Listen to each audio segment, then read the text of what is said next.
G'day again. For this video we're just looking at another application of integration, and for this one it's arc length.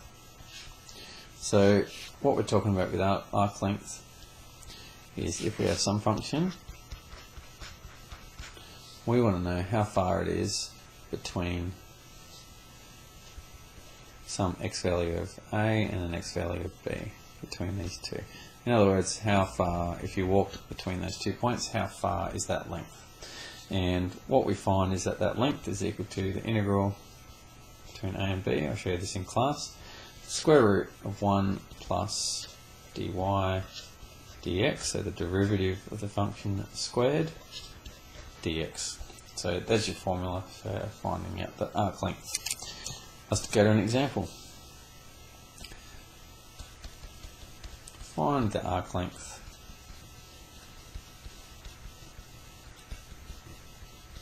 of y equals 2x 3 over 2 between x equals 1 and x equals 3. Alright, so let's crack it. Length is equal to the integral between 1 and 3, square root 1 plus, now the derivative of this function, the 3 on the 2 comes down the front, that becomes 3, x 3 on 2 minus 1 is equal to a half, and we need to square that. A lot of people forget to square it, so just be careful to square that function. A lot of people just go 3 plus, that sort of thing, so just be careful. So that's equal to the integral of 1, 3, square root of 1 plus 9x dx. Okay, so that should be looking all comfortable now. Just a little reminder, a lot of people get to here and get stuck. Remember that we know how to integrate anything that has a power. I'll just rewrite it just to show you. That's 1 plus 9x to the power half. Okay, so check your rules for integration. So what happens is that you have 1 plus 9x, you increase the power by 1, so that goes up to 3 over 2. You divide by 3 over 2, and then you divide by that 9, so I'll just divide that like that. Okay, so that's integrating so remember that only happens when that's linear.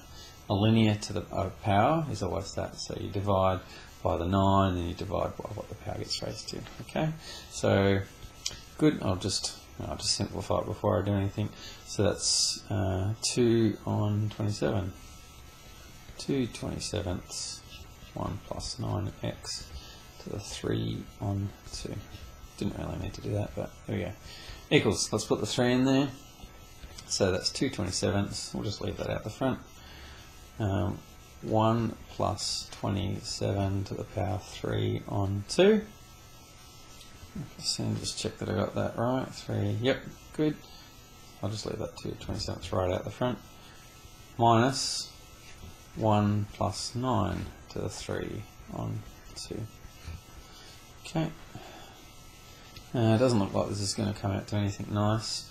So 2 27ths, 28 to the 3 over 2. Minus 10 to the 3 over 2. I'm just going to leave it like that. I can't really see any nicer way of doing that. Square root of 10, no, square root of 28. That could simplify something, but I'm not just going to leave it. For the sake of today, we'll leave it like that. Remember that the arc length is a measurement of length, so you just need to have units. So I'll just have units there. We're not told what the units are, so we'll just write units. And so that's how we find the arc length. The next part I need to tell you is if your curve is parametric.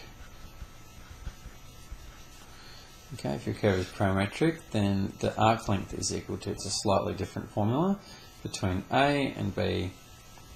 The formula is dx dt squared plus dy dt squared dt. Okay, so a bit of a different formula. So remember, y is equal to a function of t, x is equal to a function of t. That's how your curve will be defined. this is how to find the arc length in that situation. And these are the values of t. A and B are values of t because you've got dt here. Okay, so just be careful. Let me do an example of that.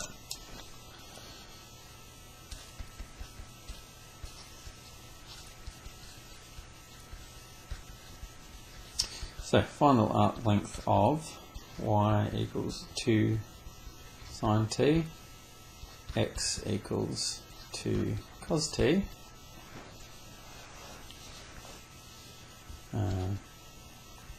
for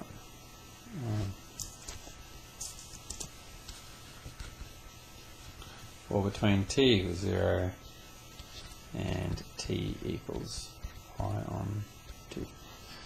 Let's do that.